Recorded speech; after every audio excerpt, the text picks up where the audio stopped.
book, the terminology is identifying the target. In the meditation text, this is identifying the object of negation. That's the technical word. When we say target, we mean to get a clear picture of how we see ourselves existing. Because that's what we need to look for. This independent me that seems to be here. But if we don't have a clear picture of this independent me, then when we search, it'll be inconclusive. For example, if you're going to look for a particular person in a crowded room and you don't have a clear picture of what that person looks like, you could search all day long and not be sure if that person's in the room. Maybe that's them, I'm not sure. It won't be conclusive. But if you have a clear picture of what the person looks like, and then you search the entire room, you'll either go, there they are, or no, they're not in the room.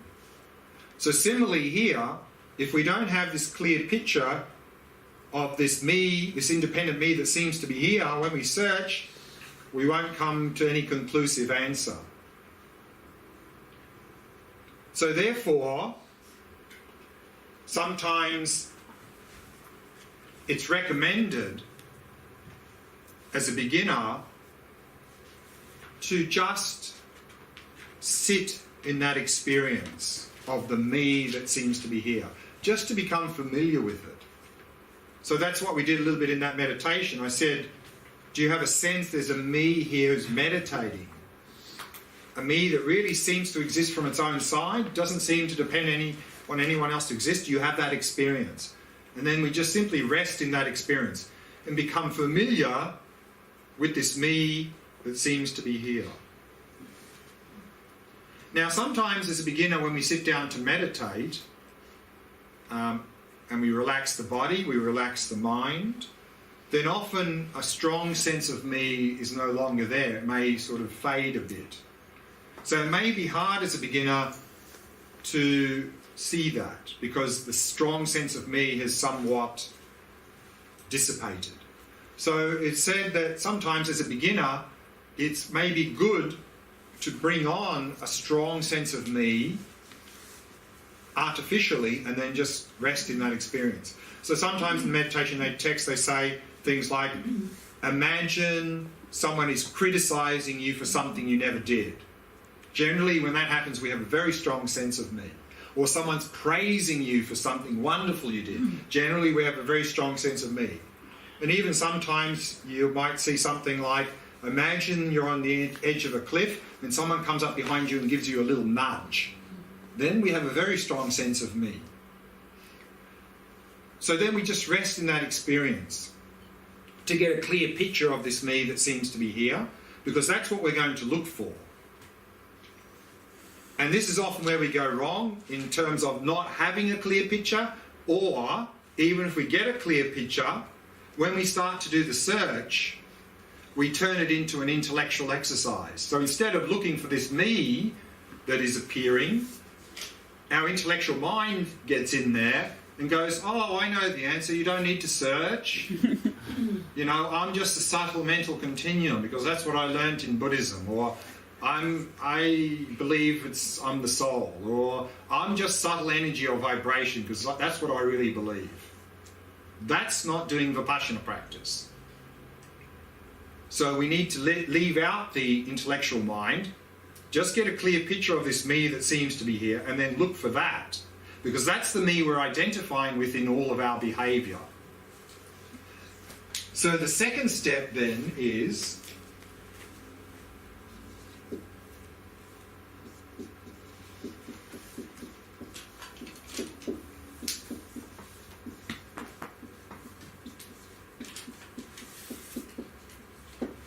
again, using terminology from His Holiness's book, is limiting the possibilities. Here, the technical term in the meditation text is establishing the pervasion. What this means is, if there really is an independent me here, it must be findable. We must be able to point and say, there it is.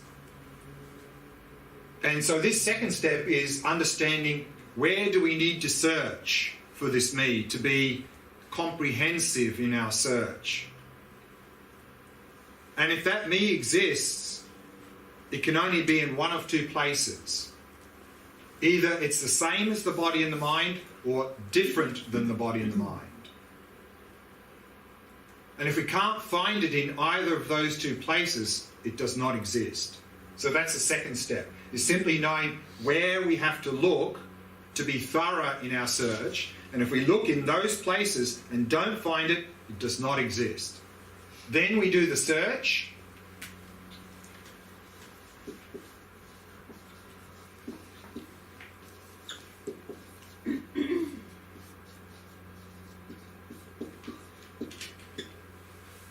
And we can do the search in either order. We can first search to see if the me is somewhere within the body and the mind, the same or different. And the order we did it in the meditation was this order. So first we can search, well, okay, is this me? And in fact, the only sort of sensible place it could be is the same. Because if it was different than the body and the mind, that would imply the me could be somewhere over there. We never have a sense of me completely independent of the body and the mind. It's always in conjunction with some aspect of the body and mind. But to be complete, we need to do this as well. So searching in the same, what we did in this meditation, we first searched the body and then searched the mind. Of course, you can do it in the other order as well. And then if we don't find it in the body, and we don't find it in the mind, then the only place it could be is something different than the body and the mind, which would mean we'd have to be able to take away the body and the mind and be left with the me. And so in the meditation there I asked, well, apart from the body and the mind, what else is there here? We can understand there's nothing here apart from the body and the mind. So then if we get to this point and we don't find that me, then we are to stop searching and rest in that experience of not finding. That experience of not finding is an experience of emptiness. But actually, it's not merely not finding, it's actually finding that it's unfindable, or realizing it's not to be found anywhere. You can't find it. Because if you don't do the search properly, meaning you don't search everywhere, and you simply just don't find it in the body, that's not an experience of emptiness. Because there's no insight there. Even though we didn't find it in one place, there may be, well, okay, it's not here, but it could be somewhere else. But if we've looked everywhere, and then we don't find, then we know it's nowhere to be found. And then we rest in that experience. And then we use that not finding, which is an experience of emptiness, we hold that experience as long as we can. So that now becomes the object of shamatha for us. That object is now emptiness. And we hold that experience as long as we can. The more we can hold that experience, the more it will penetrate our mind. The deeper the impact it will have on our mind. But generally what happens, if we get to that point, we very quickly become distracted, or we just get blank. And if that happens, it's recommended go back and do the search again. If you don't find, again, hold that experience. Now, as I mentioned earlier, very common, well, there's a couple of experiences that are very common in this practice. One is we turn it into an intellectual exercise, and then of course we always come up with an answer based on our belief system. But then that's not Vipassana practice. Another one is, common experience, is that we don't get a clear picture of the me, so the search is completely inconclusive. Another common experience, of course, is that our mind is completely dull and distracted, and we can't even really do the search. And so we just get lost. So that's, of course, meaning we don't have done enough shamatha practice. But the other common experience is we're doing the search well, and fear arises. And that fear is usually a good sign here. Because what's happening is that we're looking for the me that we've identified with our entire life, and we're not seeming to be able to find it. And for us, that seems to imply this me doesn't exist at all. And so then we have this existential fear, feeling like we're going out of existence or I don't really exist. So again, if this fear arises, a couple of things we can do. One is ask the question, who's having the fear? Because if you don't exist, there can be no fear. So the fact that you're having fear proves you exist. So you're not going out of existence. And secondly, of course, we can just watch that fear arise and pass. And then thirdly, of course, is we can reflect more on the view of emptiness to understand not finding doesn't mean no me. Not finding means no independent me, which, if we understand that correctly, implies there is a dependent me. So if we understand that, then instead of fear arising in the meditation when we don't find, you'll find a lot of joy will arise in the mind, because you will realize the me that we've identified with in our entire life, the me that has caused me so much pain and suffering, simply does not exist. And so we'll be very joyful. Mm-hmm. In fact, and maybe I mentioned this earlier in the retreat, it's a little bit crazy when you think about it. A non-existent, something that never has existed, cannot exist, will never exist, is the root cause of all of our mental afflictions and suffering. It's only because we believe it exists that we suffer. I mean, it's sort of crazy when you think about it. So any questions about these points here? The last thing that mentioned, to rest in this experience, it was for me exactly like watching the awareness. Right. Right. So it's like I was the same shamatha. It's like the same shamatha practice to be aware of the awareness. Right. Okay. So this leads me on to another point, and I'll bring it in to answer your question now. When we talk about emptiness practice, or actually right at the beginning, I said any practice has two parts. And so similarly, emptiness practice has always two parts.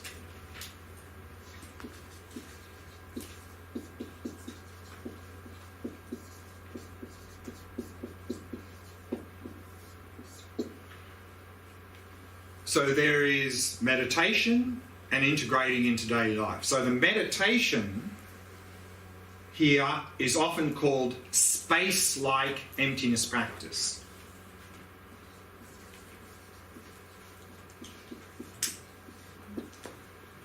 Because that experience of emptiness is like space, meaning that the emptiness experience is an absence of independent me. And that's like space, it's an absence. But of course, it's not just a mere absence. With that absence is understanding. That mere absence implies there is no independent me. So there's insight there. Whereas, of course, if you're just resting in awareness, that can also be this open, spacious sort of experience. But there's no insight there. There's just an open, spacious stillness. So they seem similar, but are quite different, because in the emptiness experience, there is that open, spacious absence, but with that is understanding, is insight, what that means, what that implies, that space-like experience. The second part of emptiness practice is what we do in daily life.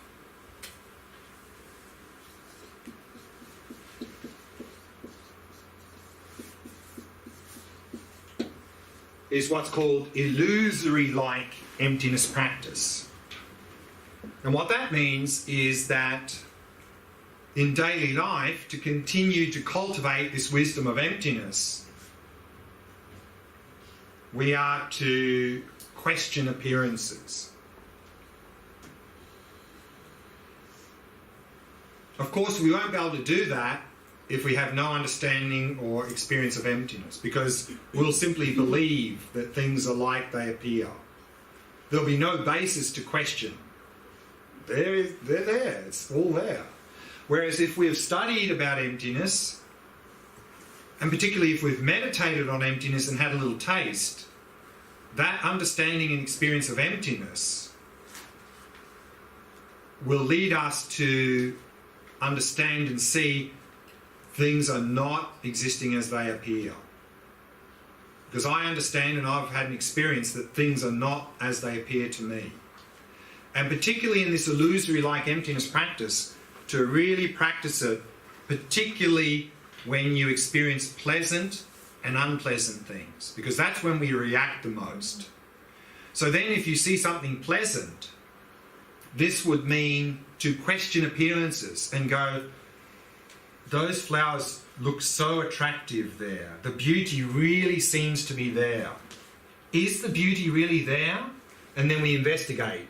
Is the beauty this little purple bit here, this yellow bit, the green bit? Is it that particular shape that is beautiful, or that particular colour? We investigate, and we'll come to see there's no beauty to be found there. We're creating the beauty based on our experience. Or similarly, if it's an ugly object, where is the ugliness in the object? So this illusory-like emptiness practice will not only help to reduce our mental afflictions in daily life, but that will feed back into the emptiness practice, because we are releasing the grasping a little bit more. And that's going to help when we go back into emptiness practice again, experience, and they feed each other. So this is emptiness practice. Any other questions? Yeah. You said that when we don't find the object and we understand that it's not findable. It's not findable. Yeah. Then this is now our object for meditating. That not find the not finding or knowing it's not findable, that is an experience of emptiness. So we just hold that experience. So that's now our object of shamatha that we're holding, is emptiness. And the longer we can hold it, the more it will penetrate. But usually as a beginner, if we get there far, maybe we don't even get there. If we get there, then usually in a few seconds we're sort of distracted by something, or we just go blank. Then we just go back and search again and hold again. But what if the object itself is emptiness? Is emptiness, yeah. With the understanding. So it's not merely an absence. That absence together with a realization that the me is not findable. That's emptiness. Because we can just space out and have this sort of blank state, but that's not an experience of emptiness. Yeah. Isn't emptiness itself emptiness? And we can, of course, we can then think, okay, everything's empty of inherent existence. So therefore emptiness is the only real thing. Everything's like an illusion except emptiness. We can grasp onto emptiness as inherently existent. But we can examine that and realise that's also empty of inherent existence.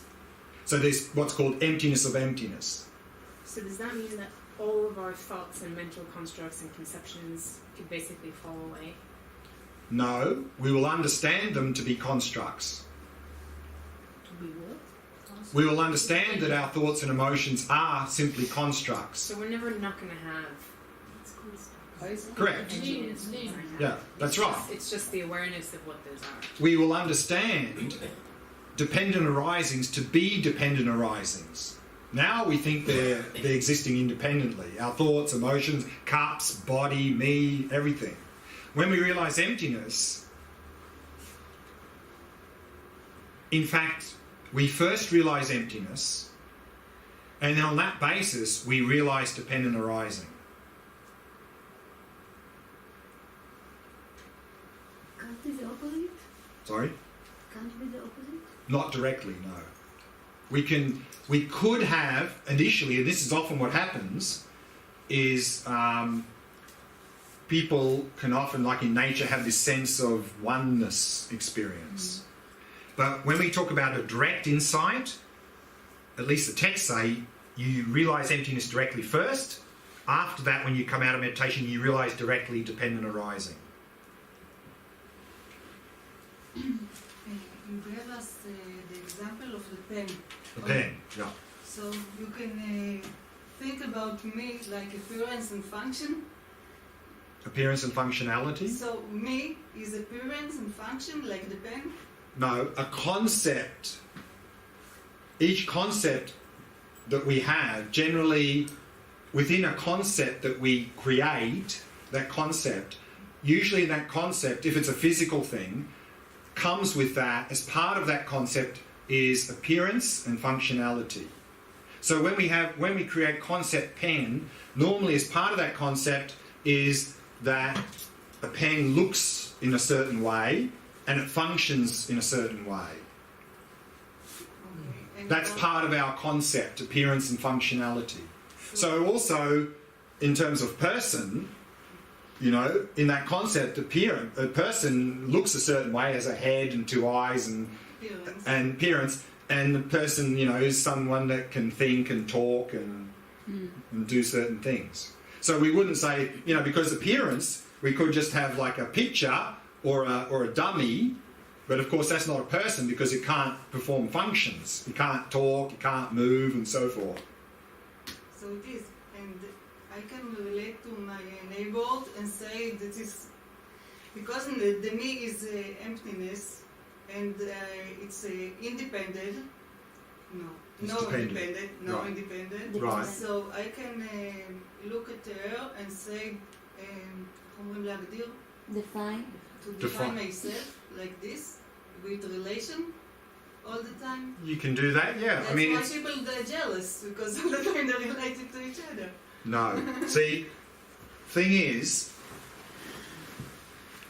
when we talk about dependency, sometimes people have the idea dependency means there's two things that are somehow linked. No. There's one thing here and one thing here and they're connected. Is that dependency? No. No? That would mean there's big, they're small, and they're connected. No chance. It's the relationship which creates the two things. It's the relationship of size which creates big and small. There's not big and small that are somehow connected. It's experience that creates experiencer and experienced. There's not an experiencer and experience and somehow we're connected. That's back to front. So if nothing exists the way that I think it does, with my thinking, with my conceptual mind, and with my five senses, so does it mean that everything can exist the way I want it to? And No, that's nihilism. So this is what I was saying before. We're stuck in these two extremes. For us now, But I don't mean that nothing. I'm saying if it means that I'm looking and my whole perception shows me the world the way that Sure. I think it is, but it's not this way. right, So in other words, can I call emptiness fullness? exactly. That's sometimes a poetic way of speaking, that emptiness is fullness. Because if there's no boundary, then there's no limit. Right. Yeah. But that does not mean we are all one. No, this is not what I meant. But that's often what people think. That emptiness means we're all one. That's dualistic. That's also getting caught in Because you can only have one if there's two. Right. So, literally in the text, it says things are not two. That does not imply they're one. It just means they're not two. So not two means not big and small. That's not two. But that doesn't mean one. Is big and small one? Are they identical? Are they same? No. So they're not one. And they're not two. So all we can say is they're not two, and not two means this. Interdependency. I was wondering about something that you said earlier that, let's say, a musician or a runner, Sure. they feel, like when they're playing really well. In the zone, in the flow. Right, so can that be used? I myself, I play, and I sometimes try to do that. Does it have any meditational value? Absolutely.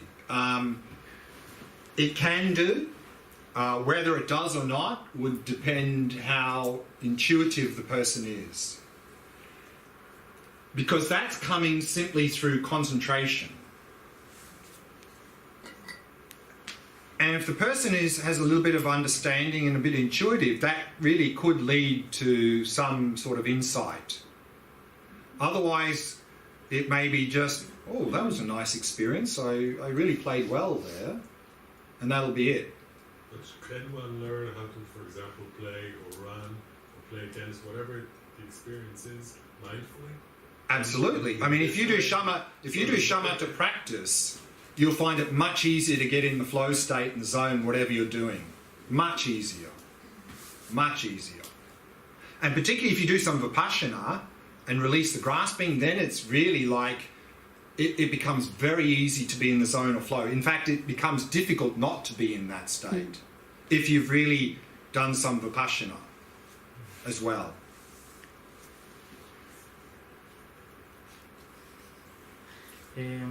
Regarding the Chitta Chitta view, yeah.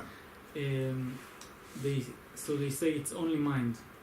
They say that everything's internal to the mind. Oh, so they also assume there is like just the person who is experiencing it and no other people around? No, so that's not solipsism. So Chitta is not that I'm real, but everyone else is an hallucination. No, that's not their view. So how? Yeah. Okay. How?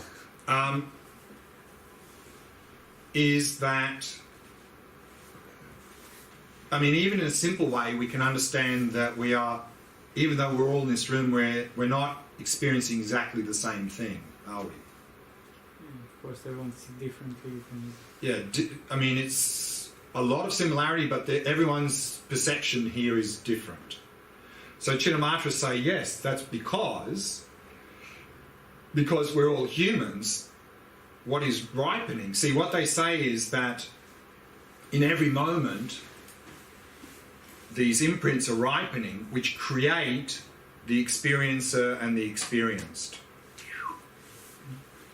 And because we're humans, those imprints that are ripening for us are similar. That's why our realities are overlapping. That's why we can communicate. That's their view.